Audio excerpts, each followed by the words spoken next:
Well, Tucker Carlson, who claimed once that he assaulted a man who bothered him in a restroom, was brought on. Where was this? He was brought on Fox News to discuss violence based on sexual orientation. Can you imagine anything more ironic? So this is on. Actually, no. This is. Where is this? This was on Fox News. The backstory is that on MSNBC, he once told Dan Abrams that having sex in a public men's room is outrageous. It's also really common. I've been bothered in men's rooms. And Carlson went on, I've been bothered in Georgetown Park in Washington, D.C. when I was in high school. So Dan Abrams says, well, how'd you respond to being bothered? And he said, I went back with someone I knew, grabbed the guy by the grabbed him, and hit him against the stall with his head, actually. So Tucker Carlson was once bothered by a man who he believed to be gay when he was in high school.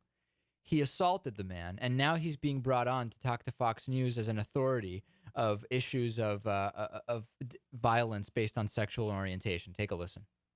There's a new curriculum adopted by the school board there that is in effect pushing political propaganda on kids, but not doing so straightforwardly. The one thing to say, look, we're going to teach your children that certain lifestyles are a good thing. Okay, but they're not that straightforward. They have said instead there's a problem with violence emanating from anti-gay animus, and we need to combat that by telling your children that gay families are okay. So starting in second grade, for instance, kids will read about gay penguins raising a child together. In third grade, they will watch a video about gay families and why they are good. In fifth grade, they will learn the definition of transgender, bisexual, gay, lesbian.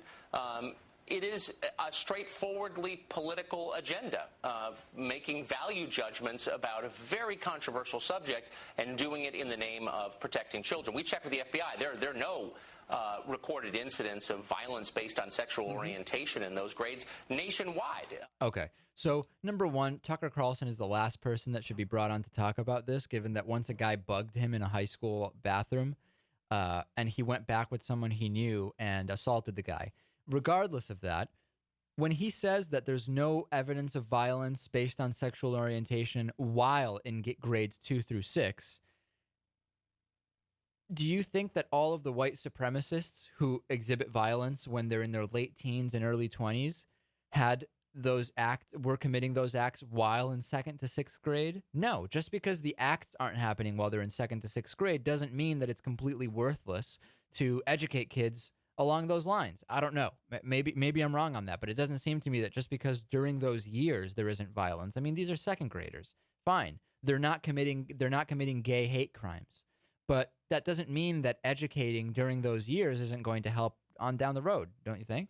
I mean, a lot of the racist people we know, they weren't committing racist acts in 2nd grade, but they were already being educated at home in a way that led to them being racist in high school, right? I mean, I'm sure you can think of a ton of examples.